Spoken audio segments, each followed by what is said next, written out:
அனைவருக்கும் வணக்கம். நான் உங்கள் சாந்தி பேசுகிறேங்க. இன்றைய பதிவில் நம்ம என்ன பார்க்க போகிறோம் அப்படின்னா, இன்று புது வருடம் ஸ்ரீ விஸ்வாவசு வருடம் 2026 புது வருடம். இன்று மாலை இந்த ஒரு தீபத்தை ஏற்றுங்கள், வருடம் முழுவதும் பணம் வந்து கொண்டே இருக்கும்னு சொல்லியிருக்கேன் இல்லைங்களா? அப்படிப்பட்ட என்ன ஒரு தீபத்தை நம்ம ஏற்றணும் அப்படிங்கிறத பற்றி தான் இந்த பதிவில் நாம் தெளிவாக பார்க்க போகிறோம். வாங்க வீடியோக்குள்ளே போகலாம். இன்றைய தினம் அப்படிங்கிறது நம்ம 2026 வருடத்தின் முதல் நாள், ஆங்கில புத்தாண்டு.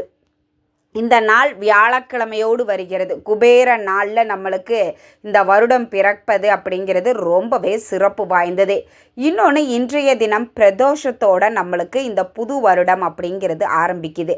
அப்போ ரொம்ப ரொம்ப சிறப்பான நாள். ஒவ்வொரு புது வருடமும் நம்மளுக்கு வருடம் வந்துட்டு தான் இருக்குதுமா, எங்கள் லைஃப்பில் மட்டும்தான் பெரிய ஒரு மாற்றமே இல்லை அப்படிங்கிறவங்க புது வருடத்தின் போது இன்றைய இதற்கு முன்பாக நடந்த விஷயங்கள், போன வருடத்தில் நடந்த கெட்ட விஷயங்கள் எதுவும் இந்த வருடத்தில் நம்மளுக்கு தொடராமல் நம் வாழ்க்கையில் பார்த்திங்கன்னா சந்தோஷமும் நிம்மதியும் இருக்கக்கூடிய ஒரு ஆண்டாக நம்மளுக்கு அமைய வேண்டும் இல்லையா? அப்போது நீங்கள் மாலை நேரத்தில் இந்த ஒரு தீபத்தை உங்கள் வீட்டு பூஜை அறையில் ஏற்றி வழிபாடு செய்யுங்க.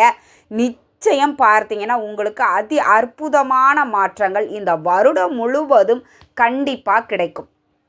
இன்றைய தினம் பிரதோஷம் அப்படிங்கிறதுனால உங்கள் வீட்டிற்கு அருகில் இருக்கக்கூடிய சிவ ஆலயங்களுக்கு சென்று சிவனை தரிசனம் செய்வது அப்படிங்கிறது ரொம்பவே சிறப்பு வாய்ந்தது. வில்வ இலைகள் கிடைக்குது அப்படின்னா அந்த வில்வ இலைகளால் சிவபெருமானை ஓம் நம சிவாய ஓம் நம சிவாய அப்படிங்கிற இந்த பாஞ்சாட்சர மந்திரத்தை சொல்லி அர்ச்சனை செய்து வழிபாடு செய்வது ரொம்பவே சிறப்பு வாய்ந்தது. அபிஷேகத்திற்கு தேவையான பொருட்களை நீங்கள் வாங்கி கொடுங்க.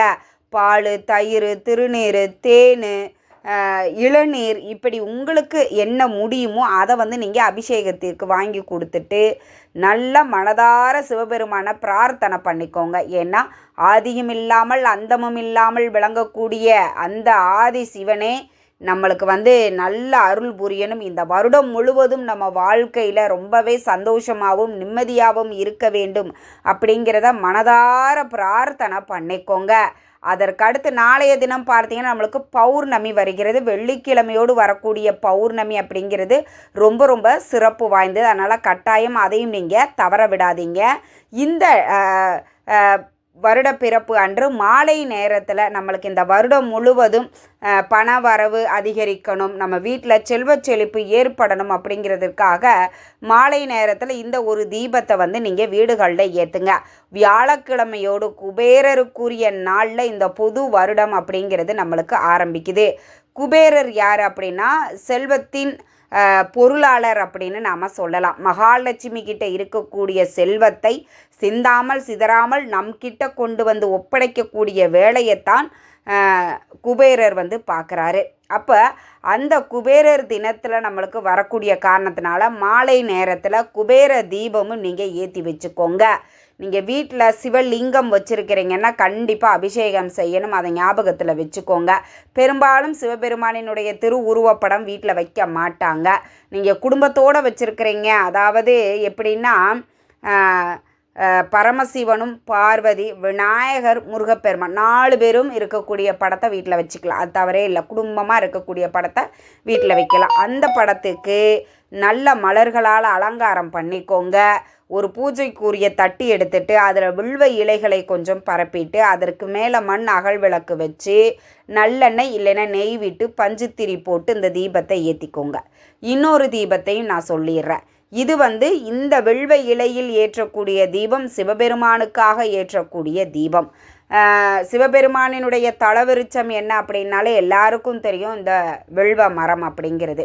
குபேரருக்குரிய நாளில் வரக்கூடிய காரணத்தினால குபேரர் தீபத்தையும் இந்த நாளில் ஏற்றுவது அப்படிங்கிறது ரொம்பவே சிறப்பு வாய்ந்தது. குபேர விளக்கு வச்சுருக்கிறீங்க அப்படின்னா அந்த குபேர விளக்கில் நல்லெண்ணெய் இல்லைன்னா நெய் விட்டு பச்சை நிற திரி போட்டு குபேரருக்கு இந்த தீபத்தை ஏற்றிக்கோங்க. இன்றைய தினம் 2 தீபங்கள் நீங்கள் ஏற்ற வேண்டும். பிரதோஷத்தோடு வரக்கூடிய இந்த நாளில் சிவபெருமானுக்குரிய வில்வ இலைகளால் ஒரு தீபமும் குபேரருக்குரிய தீபத்தையும் ஏற்றி வச்சுட்டு உங்களால் முடிந்த நெய்வேத்தியத்தை வச்சுக்கோங்க. முடிந்த வரைக்கும் இனிப்பு வகைகளை நெய்வேத்தியமாக வைப்பது அப்படிங்கிறது ரொம்ப ரொம்ப சிறப்பான விஷயம். அதை நீங்கள் நல்லா ஞாபகத்தில் வச்சுக்கோங்க.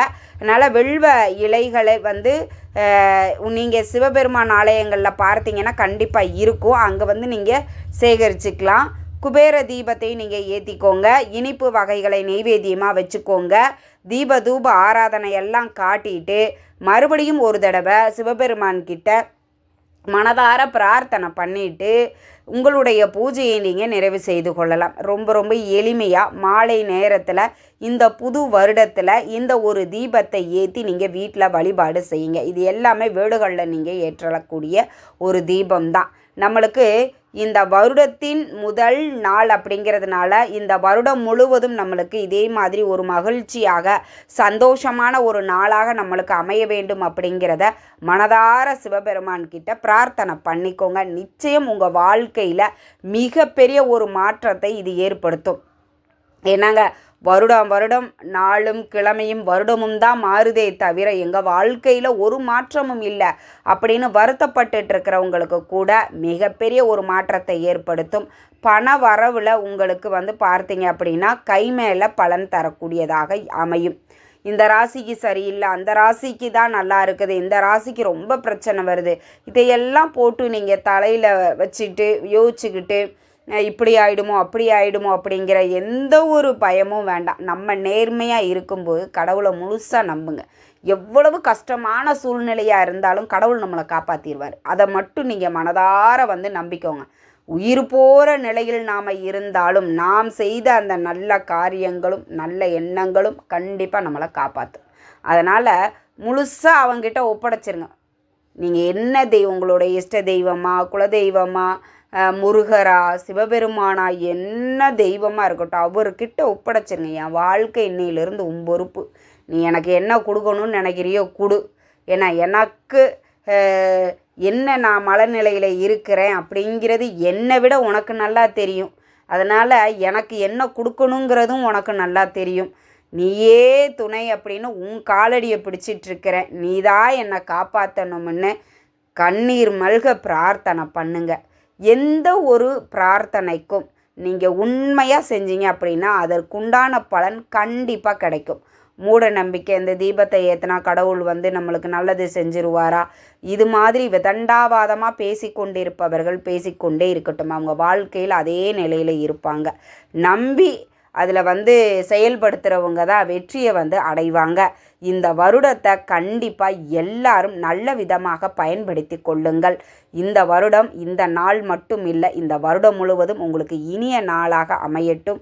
எதையுமே மனசில் நினச்சிக்காம முழுக்க முழுக்க கடவுளை நம்புங்க. உங்கள் வாழ்க்கையில் எல்லாமே நல்லதே நடக்கும். இந்த தகவல் உங்களுக்கு ரொம்பவுமே பயனுள்ளதாக இருந்திருக்கும்னு நினைக்கிறேன். வீடியோ பிடிச்சிருந்தால் லைக் பண்ணுங்கள், ஷேர் பண்ணுங்கள், கமெண்ட் பண்ணுங்கள். இந்த பதிவை உங்களுடைய உற்றார் உறவினர்கள் நண்பர்களுக்கும் ஷேர் பண்ணுங்கள். அவங்களும் பார்த்து பயன்பெறட்டும். நன்றி, வணக்கம்.